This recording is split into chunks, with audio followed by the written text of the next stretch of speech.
meeting minutes came out today. And yeah, it was a bit of a yawn, but they did come up with that one big word, restrictive. Wall Street traders decided to sell and lock in some of the profits that we saw over the last 5 consecutive days. So what does this mean going into December? Well, we're here to tell you all about it. Welcome, everyone, to Buy, Hold, Sell. I am your trader, Todd Schoenberger, and I am joined by my friend and fellow co-host, Tobin Smith, out in sunny and cool Scottsdale, Arizona. Got the vest on, brother. Got the vest on. It's below 80. That's when we put the vest on.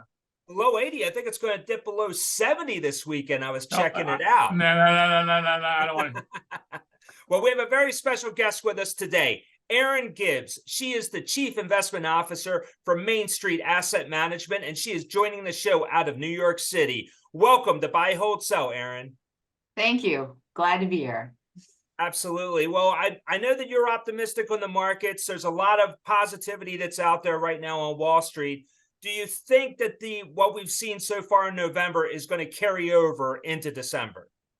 I'm certainly very hopeful. I like, as I've said before, I really believe that the bond market is the big indicator for what the rest of the markets are going to do, whether it's large cap equities and small caps. And so as long as we keep seeing that 10-year yield going down, at the very least stabilize, that allows for some room for the equities to really grow and, and for us to really think about fundamentals and what's going to do well going into 2024. So while there's still some headwinds, it's certainly not a perfect layup. The Fed could throw a wrench in at any time. I'm very hopeful at the very least that December will continue this trend and that we could really see some advances farther into next year. Hey, Erin, you said that you were sort of a big quant person, which I love that because that means you look at a bunch of different trends, etc. If you're right that, well, first off, in your analysis, are you looking for a rate cut next year? And if you are, why would they be cutting rates? I'm not looking for a rate cut next year, or maybe in the second half, certainly, but I think this pause could easily go 6 to 9 months. If not longer, just because we do have such robust employment. I think we really need to see not only inflation going down, but something that would need to be basically getting us closer to recession. So something, and not just a minor recession or a 2-quarter recession, but something really more dramatic. And so I don't, given that we do have such robust employment, we've still got a lot of people sitting on the sidelines.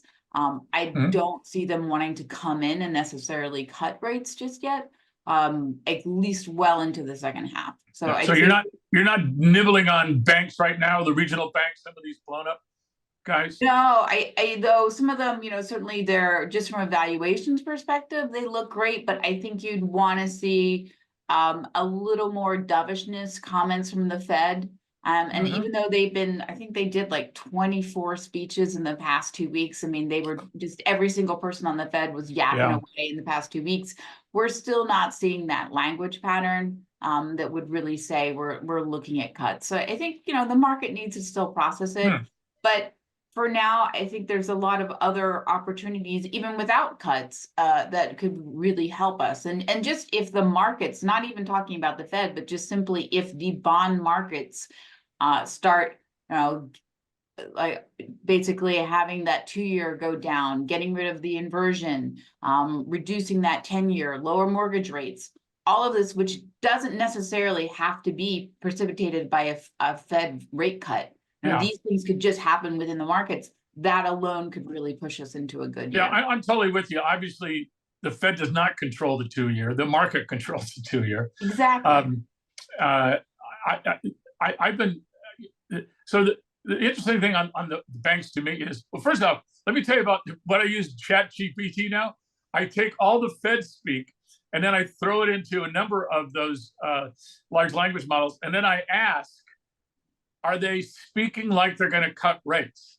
And I get some really interesting, actually valuable content out of it, because the only thing those things can do is look at repetition and have machine learning. They don't know a farking thing. But if you then ask them to go back, bring me back to the Fed speeches when they were starting to get dovish and compare them to today's, they're not dovish. Yeah.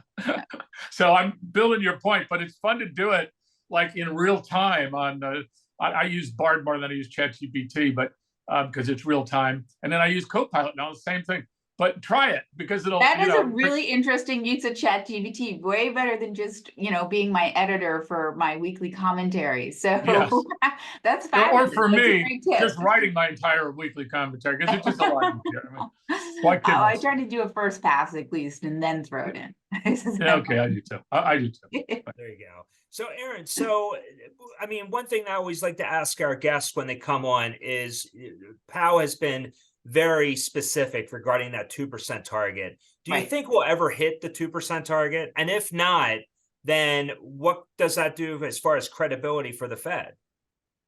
Yeah, I think eventually we will. I mean, it's just a matter of time, right? Like at some point. Yeah, but why, Erin? Why necessarily that? All the disinflationary things have kept it under 2% are no longer, here anymore. China's not selling us, $2 Van Hassen shirts. And, energy prices higher, input goods higher. I mean, we know energy prices are volatile, those can tank.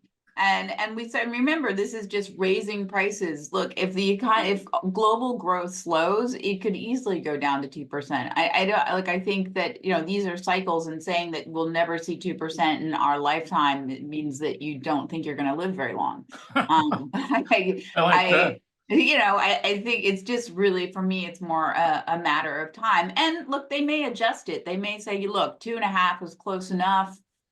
We're happy with that. Like the Fed is as we know, like they like to say they're data dependent, and sometimes you do have to move the target just depending on where you see unemployment. Remember, they've got that dual mandate. So yeah. I think it's perfectly possible. Do I think it's going to happen in 2024? No, not by any means. And that's as far as I'm willing to do with my forecast. I think 12 months is more than enough, far enough out. Well, and and I can respect that. But if that does happen, say you like you said, 2.5%, if they adjusted on the fly, I do think that could have a negative impact on the entire FOMC. But regardless, though, if we don't hit it, or it does take years to get to that point, then we can we should be able to forecast that we will not be seeing rate cuts anytime soon until we actually hit that magic number. So, right. I mean, we could be years away from something like that. Yeah, but if you remember, Todd, there's also these extraneous, exogenous, still one of my favorite words of all time, macroeconomic issues. And, the Fed put is still there for, the attack of Taiwan, or, Russia breaking through Ukraine and, going into, unimaginable stuff 18 months ago that is not so unimaginable now. And then, I have a neighbor here. I have a sort of walking neighborhood. So I've met everybody over the years, right? And one of them's the president of the Bank of Arizona here, which is part of Utah Bank, blah, blah, blah. Anyway, Tommy, how many places did you reclaim this week? That was a good week, Toby. We only took back about 25 properties. The foreclosure rate in these regional banks that were 85% commercial loans. Now, and I'll give you another one. In many areas, for instance, the large Phoenix area, I have some investors who are actually really rich people, not because of me, and they own. They've been buying apartments in a partnership that I'm in. They put in $500 million. I put in 50,000. It's great. It works really good for me. And we own a lot of apartments here. And this is the first year over year, our rents are down about, 7.8%. Of course, they went up 60%, and 35% in some areas. So, I mean, that to me is the big MO right now, is that as we wring out the pandemic excesses, things come back to life. The guy who lives, I always talk about the guy who listed his house down the street for 2 times what he paid a year ago, is sucking his thumb in a corner saying, geez, I can't understand why I don't have any offers. You got to change the mindset too. There's an inflation mindset, and then there's a post-pandemic mindset. In my house, God damn it, is worth $3.5 million. Well, not really, Bob. And let the market tell you what it is. And that to me is the benefit of having these higher mortgage rates, because it's bringing perhaps maybe a millennial, or heaven forbid a Gen Z, will be able to buy a home once. Okay. So, Erin, going into the holiday season, we always had Jeffrey Hirsch on here. His father coined the phrase the Santa Claus rally. Before we go to the break, what do you think? Are we going to see a Santa Claus rally? Because if that's the case, we're clearly looking at higher highs of where we are right now. I think it's very possible. I think, we've certainly seen the traditional leaders already lead. So all your mega caps, your techs. I think we could get a Santa Claus rally if the positive sentiment continues and we see those smaller caps, not even just like your Russell 2000, like just the smaller caps within the S&P 500. If you mean the S&P 493? That's my yeah, exactly. Like the 490. So yeah. if we see like some of those valuations really come up for, and like a lot of them are like well below their 5-year lows. If we see that that breadth and that broadening and that a little breadth, right? Yeah. The other 490 stocks, that could really help with the Santa Claus rally. It doesn't just have to come from your top 10 stocks. Hey, a quick one. I had a conversation with Liz Ann Saunders today, if we're going to be name dropping, and we were talking about Cathie Wood coming out with her statement, which I totally friggin' agree with, which is basically that market cap weighted index have completely changed the capital formation structure and capital valuation. Any comments? Yeah, I think it's interesting when you look at, well, particularly with the advent of ETFs and then following those market cap weighted. I mean, It's really about that so much of the institutional money just has to follow these large stocks, and you can track an index without owning essentially the bottom 10%, because it really won't affect your indexing. So yeah, it's great in some ways because the consumer can essentially buy an index for a couple bips. You're not paying gigantic fees. There's transparency. But yeah, it really has changed the importance of these mega caps, these leaders.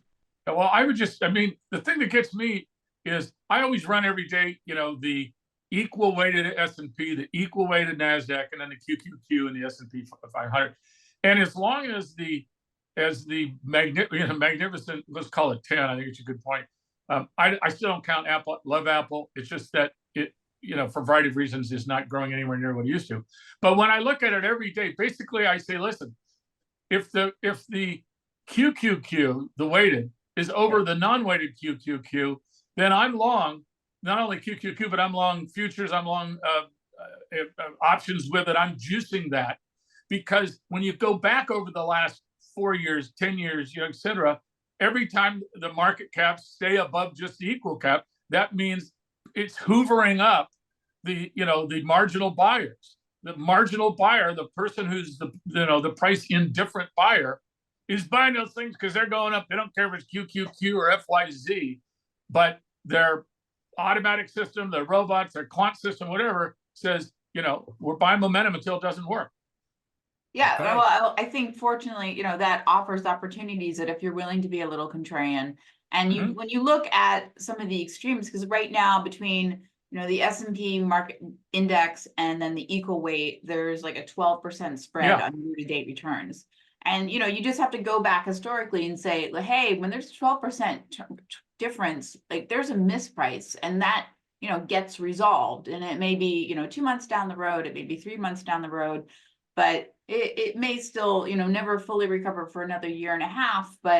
And also just, small caps lagging for 2 years is just an extraordinarily long period of time for it to be underperforming by 13-15%. Well, quickly, Erin, my thesis is completely different. My thesis is that when the top 40 stocks, technology stocks, almost all are subscription-based, repeating income with completely different business models, much higher gross margins than we've ever had in 80s, 90s, 2000s even, that because of the much higher margins, the higher EPS, the recurring revenue, less cyclical, to me, it makes sense that those stocks should be at higher values, and the ones that are cyclical should be at lower, because they don't have a SaaS lock-in.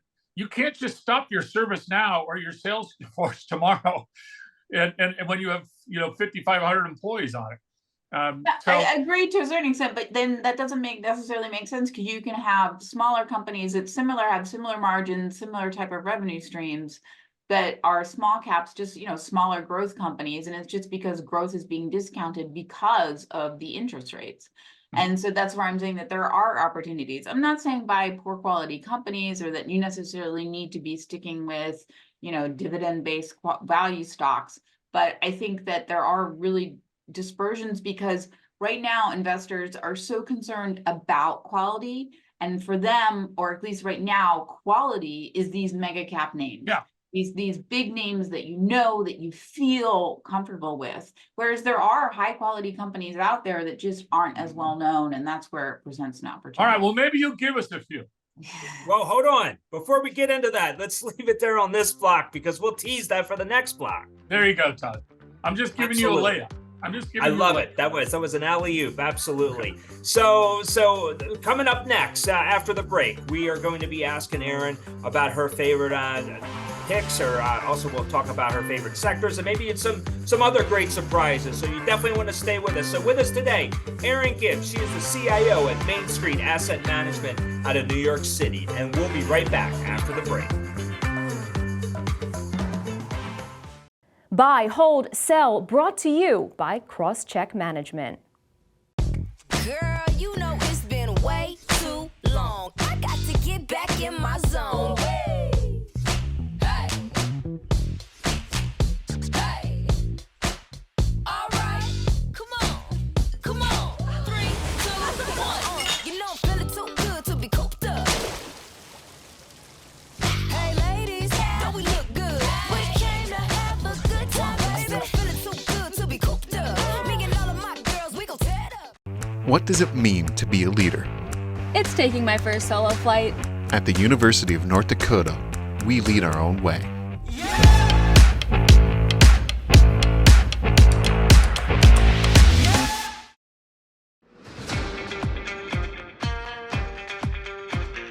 Welcome back to Buy, Hold, Sell. Well, all three major indices were down today, but not by that much. We actually snapped the 5-day or 5 consecutive winning days that we've seen on Wall Street. But after the Fed minutes came out, a little bit of pessimism, but nothing that's probably going to stay for the long term. Welcome. Well, we have with us today Erin Gibbs. She is the CIO for Main Street Asset Management. I know, I'm all tongue-tied today. Yeah. It's Thanksgiving week. I mean, there's so much celebrating to go around. But Erin, I do want to talk to you a little bit about sectors. I know that you follow the tech sector. One key company that came out with earnings after the bell today was NVIDIA, and they had a clear beat. The stock is selling off a little bit after hours, but not too much. But what's your take? My put options are making money. Put options are making money. The stock is down almost 1% as of right now. Yeah, not a big deal. So, but only because the only negative story that they had was that they might see a bit of a downturn in the next quarter, only because of what's taking place in China. Hardly a big deal. AI chips are the big thing, and they obviously are cornering the market. But Erin, going forward, what's your take on the tech sector? Is this a place that everybody should be a part of? I know Toby's really big on it. I'm big on it. What's your take? No, I think today's report, NVIDIA really is the best of breed within this AI space. I mean, they are they have the margins, they're consistent, they consistently beat, they've got that earnings quality. So they got the software too, Erin. I mean, that's the other side. Software. So when you want the best of you want the best of breed to be doing well, and if their report was really negative, then I'd say, yeah, get out, because if the best can't do it, then who else is, type of thing. So I think is them being the leader, as long as they're still doing well, I think there's a lot of opportunity. Obviously, the sentiment's very, very good around it, but I think NVIDIA is just showing us what it can do. And I know that people do say it is expensive, but when you look at it, I mean, it's trading at 32 times forward. 32 times. This is actually a 3-year low when you look at valuations. So though the stock might be down a little today, I certainly expect the trend to continue upward. I really don't see any big headwinds for this kind of company that's delivering these kind of results. So Erin, sort of the backup plays here, number 2, number 3 are AMD, because they have their own GPU chip that they're coming out. um, uh, Intel, excuse me, I haven't said the name in so long, I can't remember. Intel actually now has a foundry business, and now they actually have their own.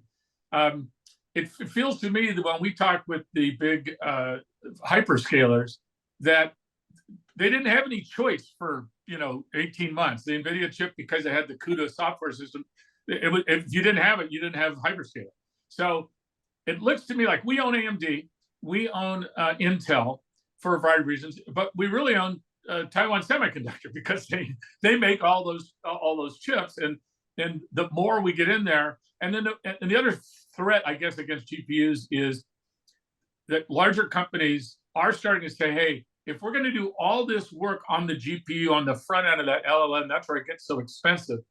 Can we have some software solutions? And we're tracking some companies now that are bringing some, actually even Oracle is bringing a great software solution on their data center that's all NVIDIA, but they put together a software system that preps, structures the data first so that the system doesn't have to spin around at those, 8 trillion 8 trillion judgments per second. I mean, that sounds like me in the, asking for a date when I was a sophomore.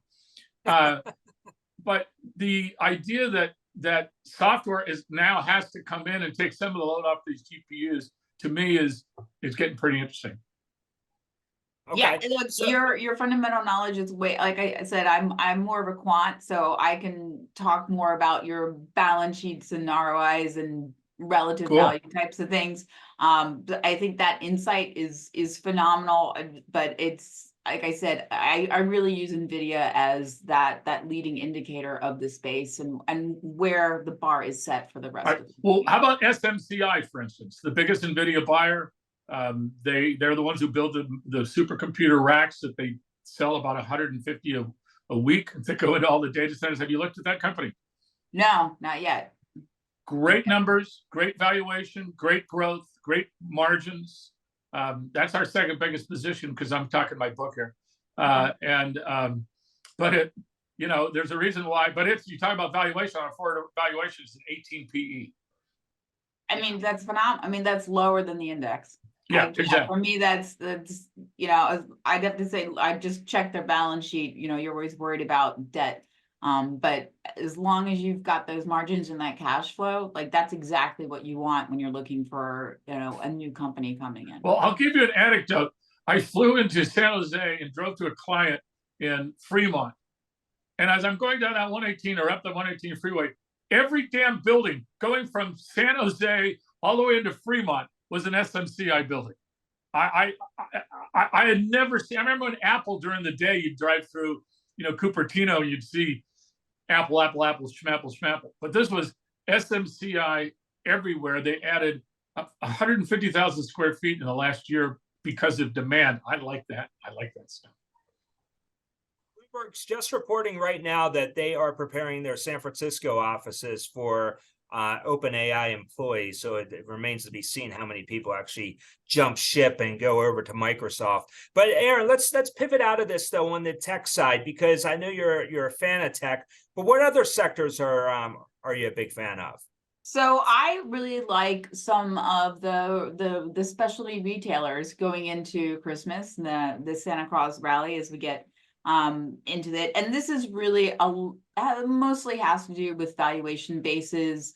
The industry is trading at 12 times forward. Again, another 5-year low. I think there's so much negative sentiment around the U.S. consumer. We've just been hearing the inflation story and, Thanksgiving, nobody can afford Thanksgiving dinner, so on and so forth.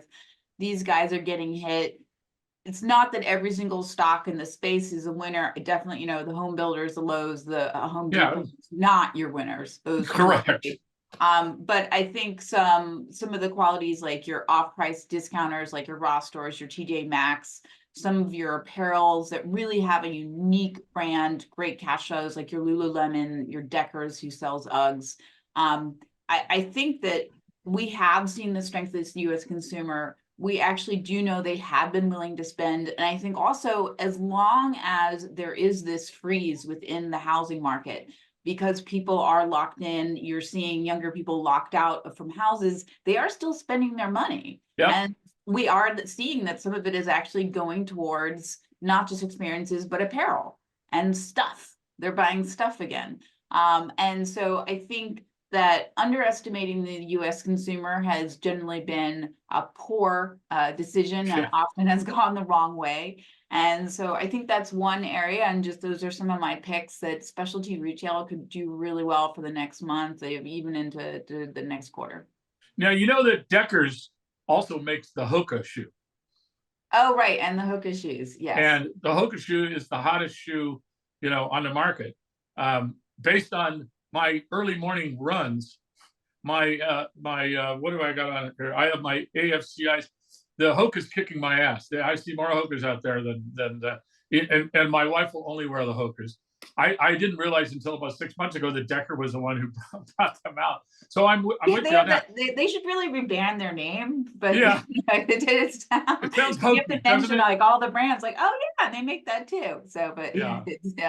But yeah, another company doing really well and has those unique products that people are willing to pay up for. These are not cheap shoes. They don't even have to discount them. So yeah, I would go the contrary indicator too.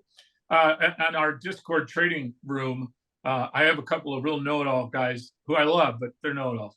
And Are they named Toby? no, they're named Eddie Carter and a couple other ones. And and they try to be a bigger know-it-all than me, and never works. But the issue is, Eddie was talking about today about how freight shipping has been falling off a cliff. And what I tried to point out to Mr. Know-it-all is that the consumer doesn't buy freight. The consumer, after the pandemic, goes to Amazon or orders on an e-commerce platform, and those are parcels. And the parcel business are hitting records in terms of unit volume. But freight, we bought all the freaking, look at this house. We brought all the new furniture and 4 TVs and 8 this, and those all get delivered by freight to Best Buy. Amazon doesn't show up and bring it to your house every day. So that's my indicator to support your point, Erin, that parcels are staying very strong. Yep. And then, of course, Todd's heard this from a million times, but since the top 25 percentile of households are now 78% of optional discretionary buying, those 25% are doing really good. Excuse me, bad English, Todd. I'm sorry. And to the same point also, anything that you have to finance. So, these big purchases that you might finance, like, cars, even refrigerator, that type of thing, anything that's installment payments, those are the ones that are going to do the best. Also, and again, anything that has to do with the home, it's these smaller purchases that people are really willing to spend up. And we even see that trickle into some of the luxury brands where suddenly people are willing to buy a $2,000, $3,000 handbag that they wouldn't have considered just 3 years ago, because they bought the expensive vacation, they're not buying a house. Let me go buy the handbag. That's interesting, right? So in other words, the money that I wouldn't be putting into this ridiculous mortgage, I now have more discretionary income than I haven't had in a long time. So yes, let's be discretionary. Yeah. Kate Spade, is Kate Spade going to do okay? Tapestry, all those guys? I think of those, the affordable luxury brands still struggle. I think what's happened is, and we've seen this in sales, that people just jump up to the luxury brand. They really want that status. And so Kate Spade doesn't quite have it, but you can buy a $2,000 handbag from Yves Saint Laurent type of thing. And so rather than buying the $500 handbag, they just jump to that one level higher. Todd, I'm going to make sure that Marjorie does not see this episode. Okay. Okay. Fair enough. And I probably am talking too much about handbags for a finance show, but it's just no. I do see levels. No, this is great, actually. And I know our audience likes it too. Yeah, we mostly have a testosterone loaded show, so it's always great to get someone from actually understand something other than killing people. Yeah, right. So what about, that's on the retail side though? What about the big box retailers? I mean, you had Best Buy come out today. They were warning. Obviously, Lowe's came out. They're a big loser right now. But what about Target and Walmart? I mean, those numbers, Walmart has already warned, but Target seemed to be more optimistic going forward. What's your take? I'm an avoid only because Target is slightly different, but one, they don't have those unique offerings that some of these brand names that I'm talking about. Walmart, we know that a huge portion of their income is groceries. Food. Yeah, it's really, they're just, the biggest grocery store in America. So I don't see that growing. I think they're still going to have inflationary pressures and different, a lot of constraints and headwinds going into it. So Well, except they've hit a Yeah. 52-week high every week for the last 8 weeks, a new 52-week high, which People are eating more. yeah, they're taking the GLP-1 inhibitors, but they're going to another store. Okay, but here they're come to our local Trader Joe's. I've never Yes. seen stores more crowded in my life. Oh, tell me about it. I was at a Trader Joe's on Saturday. It was jam-packed. It was worse than the track. Couldn't get over how It was crowded worse it than was. the track. Come on. See, I I'm haven't been betting in a on grocery store in green like chili 3 months. green chili salsa to win. It was nuts. All right. So one last sector. I got to ask you this: travel and leisure. Any thoughts on the travel and leisure index? We had Sylvia Jablonski on last week. She's from Defiance ETFs. She seems to be a big fan. She was looking at forecasts from not just Thanksgiving, but going forward. And she's a big fan of the airlines. Do you have an opinion on it? Right. Well, I think airlines, regardless of just how much people are willing to spend in travel, that they're so correlated with oil prices. Yeah. So as long as as oil's going down, that's an easy call. And certainly when you look at more of the online travel, like your bookers, like your Expedias, booking.com, they're certainly getting close to fair valuation. Whether the U.S. consumer continues to spend on travel, I think it's a little questionable. Is it going to be an outperformer versus the index? It's getting close. To me, it's getting close to fair valuation. But airlines is a special case because it's really an oil play at this point. Yeah, and also obviously the cost per mile with the new labor agreements is up, 14.5%, and they've raised prices. But I'm with you there. I've never been an airline fan unless weird stuff happens, like unfortunately after 9/11 or after the invasion. I mean, there's things that just people sell these things automatically for no reason. And right, and those those are easy trades. So those are easy trades. Yeah, any escalation and between Ukraine, those go down, you can buy. I mean, again, I'm not in favor of invasions or pandemics or things. I'm just saying is that if you've done this long enough, that when you have these just out of the blue dislocations that are non-repetitive or one-time events, and people sell things because it's all fear. It's either fear of losing money or fear it's of a fear trade. It's a fear trade, and you can make money because fear is usually an overreaction type of thing. Yeah, absolutely. Cool. Really well. I like that a lot, guys. All right, well, we're going to leave it there. So I just want to thank you, Erin, for joining us today. I know with the busy Thanksgiving week, I know you taking the time today. Oh, she's really from New York, Todd. It's all being delivered from Zabar's. So, don't. Hello. Yeah, we have delivery. Yeah. We don't go to grocery stores. She's long DoorDash, okay? Not only does she own the stock, she's a customer. Fresh Direct. I am a long-term Fresh Direct. Oh, Fresh Direct. Okay, there Fresh you go. Direct. Fresh Direct. Yeah, that's right. That's right. I don't go to grocery stores. Yeah. That's awesome. It's New York, Todd. You used to live there. What are you now? Did you forget? Fresh Direct. Fresh Direct was the way to go. You always had your groceries delivered. Yeah, absolutely. So we want to wish everybody a happy Thanksgiving. We're so thankful that you join us for our shows, and we really do enjoy giving you the entertainment as well as the knowledge as well. So we want to thank everybody. So Erin, thanks again for joining us today on Buy, Hold, Sell. We'd love to have you back on, and definitely as we get into 2024, I know there's a lot to look forward to there as well. So on behalf of Erin Gibbs and Tobin Smith, I am Todd Schoenberger. Thank you once again for joining us on Buy, Hold, Sell. Take care. Gobble, gobble.